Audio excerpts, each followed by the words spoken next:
Hey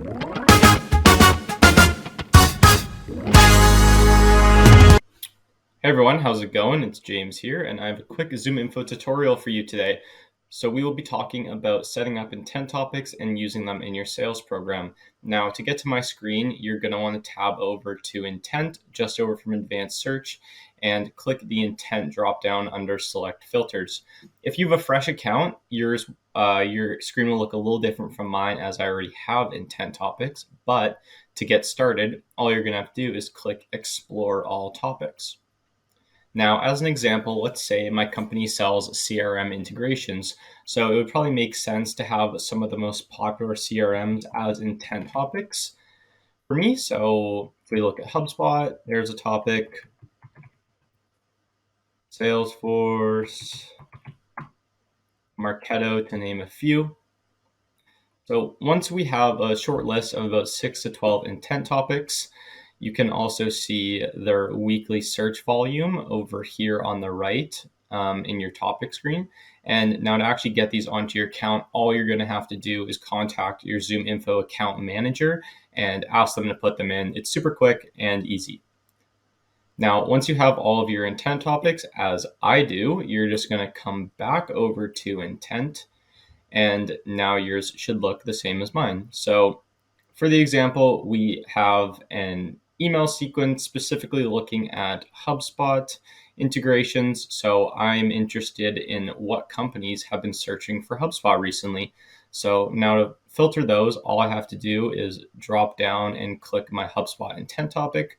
All of your others will kind of be bucketed in parent topics, as you can see with mine. So now just selecting HubSpot and clicking apply. Now we are looking at every company over the past month that has searched for HubSpot. Now, 67,000 is a little too many to really have quality prospects. So I want to get this number down a lot less. And a couple ways to do that is by using the intent filters. So the first one here that is important to note is the date range. So I have it set for past month. I think I want people that have searched maybe a little more recently to today. So past 2 weeks should work well for that. That's going to take about 30,000 results out. And then the next thing to look at is signal score, which I don't think is all that important and you can probably ignore. And then audience strength is quite useful. This is basically how many people per search are looking. So in this example, that's one person searching. I would recommend dragging this to groups of at least 3 people searching at a time. And I'll see how many that takes out. So that dropped a few more thousand out of our results. And then the final thing to consider here is spikes in date range. So this is separate occurrences of people searching for your intent topic in the case of HubSpot and our other filters.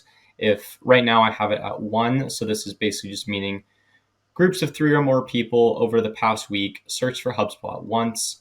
Now, it would show more intent if they search for it multiple times. So if I just put it 2 here, this should narrow our results even further.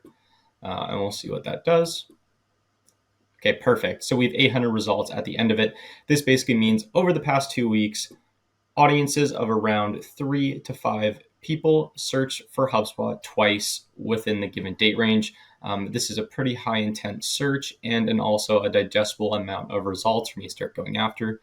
Next steps from here would be opening our 800 companies into search and starting to look for contacts that make sense within the context of our sales program. So hopefully that helps. And of course, if you guys have any issues setting up intent, we would be more than happy to help you walk through it and give you some more best practices for effective use. So hopefully you found this helpful and have a great day.